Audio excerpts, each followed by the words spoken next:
तो आप सभी का स्वागत है आपके अपने चैनल स्वरान एकेडमी क्लासेस पर। यहाँ पर हम बात करेंगे कोर्स 24 भाग 1 खोज की, और इसके हम प्रश्न उत्तर और इसका लिंक जो है इस पर्टिकुलर मॉड्यूल का पहले नहीं ओपन हो रहा था, अब ओपन होने लगा है। तो इसका जो लिंक है हम आपको डिस्क्रिप्शन बॉक्स में दे देंगे। आप वहाँ से डायरेक्टली अपने दीक्षा ऐप पर जा पाएंगे इस कोर्स पर, और वहाँ से आप सभी पूरा मॉड्यूल आसानी से उसका प्रशिक्षण कर पाएंगे। तो आइए शुरू करते हैं आज का ये मॉड्यूल और चलते हैं दीक्षा ऐप पर। देखिए हम यहाँ पर आ गए हैं भाग 5 पर, इसके कोर्स नंबर 24 के अपनी समझ को परखें, और यहाँ से इसको स्टार्ट कर देंगे और आगे बढ़ जाएंगे। आकलन वाले भाग पर हम यहाँ पर आ जाएंगे।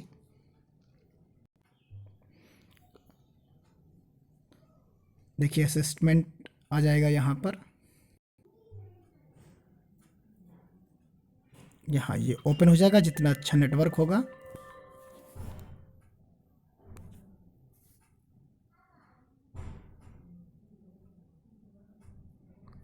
हम आगे एरो से बढ़ जाएंगे इसमें। देखिए पहला क्वेश्चन हमें मिलेगा, स्वाति ने बच्चों को बराबर समूहों में वस्तुओं को बांटने के लिए ये सवाल दिए।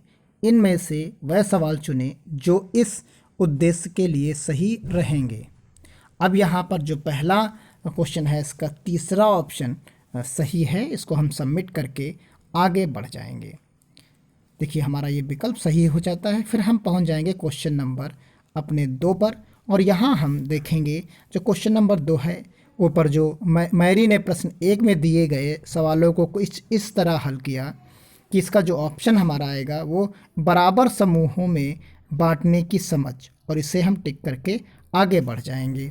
इसी प्रकार हम देखेंगे कि क्वेश्चन नंबर 3 का जो है सोहम ने अपनी कक्षा में बच्चों को ऐसे सवाल दिए कि एक कक्षा में बच्चों ने समूहों में काम किया और समूह में 5 बच्चे हैं और ऐसे 7 समूह हैं, तो बताओ कि कक्षा में कितने बच्चे हैं। तो इस प्रकार का ये प्रश्न है और क्वेश्चन नंबर है 3। तो इसका पहला जो ऑप्शन है वो सही है। इसको हम सबमिट कर देंगे और आगे बढ़ जाएंगे। इसी प्रकार हम अगला देखेंगे क्वेश्चन नंबर 4। यहाँ 2 ही विकल्प दिए गए हैं। इन दोनों सवालों में से कौन से सवाल में भाग गुणा की उलट प्रक्रिया की तरह है, और इसमें से एक विकल्प ही हमको चुनना है क्वेश्चन नंबर 4 में। तो इसका जो पहला ऑप्शन है, 8 जनों के एक परिवार में एक महीने में 72 किलो दूध इस्तेमाल होता है। परिवार का हर सदस्य कितने किलो दूध इस्तेमाल करता है। इसके बाद हम इसे सबमिट करके आगे बढ़ जाएंगे। और अगला हम देखेंगे कि क्वेश्चन नंबर जो 5 है हमारा, वो यहाँ पीटर ने आबिदा वाले सवाल को कुछ इस तरह हल किया। आपके अनुसार पीटर को किन चीज़ों पर ध्यान देने की ज़रूरत है। तो यहाँ पर सवाल नंबर जो क्वेश्चन नंबर 5 है हमारा, इसका विकल्प 2 सही है, भाज्य और भाजक को पहचानने में। इसके बाद हम इसे सबमिट करके आगे बढ़ जाएंगे। इसी तरीके से विकल्प जो है आपका सही हो जाएगा। अब हम चलते हैं क्वेश्चन नंबर 6 की तरफ।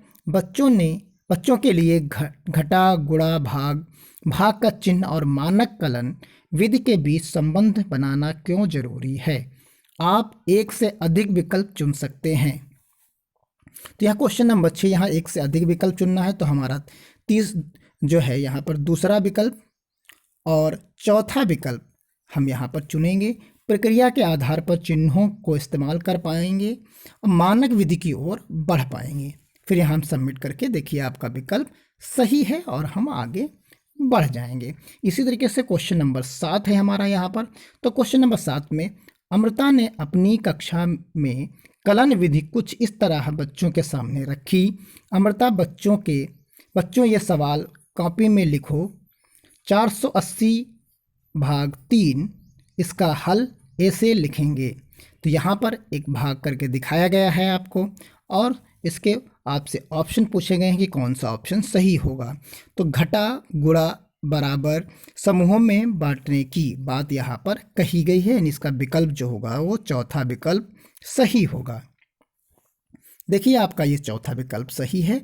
और हम इस प्रकार पहुंच जाएंगे क्वेश्चन नंबर 8 पर। तो क्वेश्चन नंबर 8 में देखेंगे, अमृता की कक्षा का अवलोकन कर रजनी जी ने उन्हें सवालों, तरीकों और हलों पर बच्चों के साथ बातचीत करके भाग सिखाने को कहा। ऐसा करने से क्या होगा? आप एक से अधिक विकल्प चुन सकते हैं। तो यहाँ पर हमें एक से अधिक विकल्प चुनना है, तो दूसरा विकल्प यानी बच्चे अलग अलग तरीके सीखेंगे।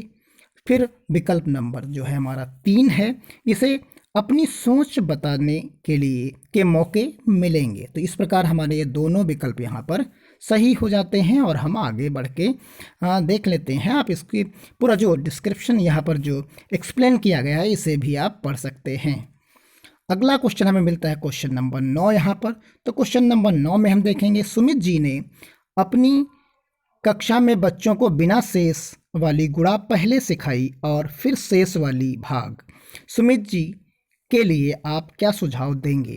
तो यहाँ जो है क्वेश्चन नंबर 9 में आपको एक ही विकल्प चुनना है और 4 विकल्प आपको दिए गए हैं। ऐसे में पहला विकल्प है ऐसे ही सिखाएं, बच्चों को सवाल हल करने में आसानी होगी।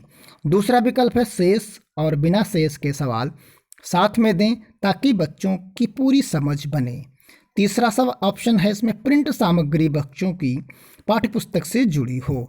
चौथा और अंतिम विकल्प इसका है अलग अलग ही सिखाएं, और क्योंकि किताबों में ऐसा ही दिया गया है। तो इसका जो विकल्प सही विकल्प है वो विकल्प सही है 2, शेष और बिना शेष के सवाल साथ में दें ताकि बच्चों की पूरी समझ बन सके, और सबमिट करके हम यहाँ आगे बढ़ जाएंगे और देखेंगे आपका विकल्प जो है वो सही था। इस प्रकार हम अब आगे जाएंगे अपने अंतिम सवाल पे, जो जोड़ घटा और गुणा की प्रक्रिया को दाईं से बाईं ओर किया जाता है, लेकिन भाग में हम बाईं ओर से दाईं ओर बढ़ते हैं, ऐसा हम क्यों करते हैं? तो यहाँ पर जो विकल्प दिया गया है वो 4 विकल्प हैं। 4 विकल्प में से एक विकल्प हमें यहाँ पर सही चुनना है। तो पहला विकल्प हमें यहाँ पर मिलता है, इस प्रकार हमारा जो ऑप्शन यहाँ पर सही ऑप्शन होगा वो ऑप्शन नंबर हमारा जो है 4th ऑप्शन सही हो जाएगा। और इस 4th ऑप्शन को टिक करने के बाद हम आगे बढ़ जाएंगे और देखेंगे कि हमारा ये भी विकल्प जो अंतिम विकल्प था ये भी सही हो जाएगा, और हम इस प्रकार पहुंच जाएंगे पूरे मॉड्यूल के अंत में, और हमारा पूरा का पूरा मॉड्यूल और प्रश्नोत्तरी यहाँ पर सही हो जाती है। और फिर इसके बाद हम यहाँ से बैक हो जाएंगे और अपना देखेंगे कि मॉड्यूल हमारा कंप्लीट हो गया है। तो आइए अब हम मिलते हैं अगले मॉड्यूल में जो मॉड्यूल 25 है। फिलहाल आप सभी लोग 24वां मॉड्यूल करिए। इसका डिस्क्रिप्शन बॉक्स में लिंक दे दिया गया होगा, आप डायरेक्टली उस डिस्क्रिप्शन बॉक्स के लिंक से दीक्षा ऐप पर इस पर्टिकुलर कोर्स पर जा पाएंगे, क्योंकि जो पहले रोटेट हो रहे थे डिस्क्रिप्शन बॉक्स यानी अलग अलग आपको लिंक वो ओपन नहीं हो रहे थे, अब ये ओपन होने लगा है इस पर्टिकुलर लिंक से, तो आप इस मॉड्यूल को आसानी से कर पाएंगे। इसी के साथ धन्यवाद। जय हिंद, जय भारत।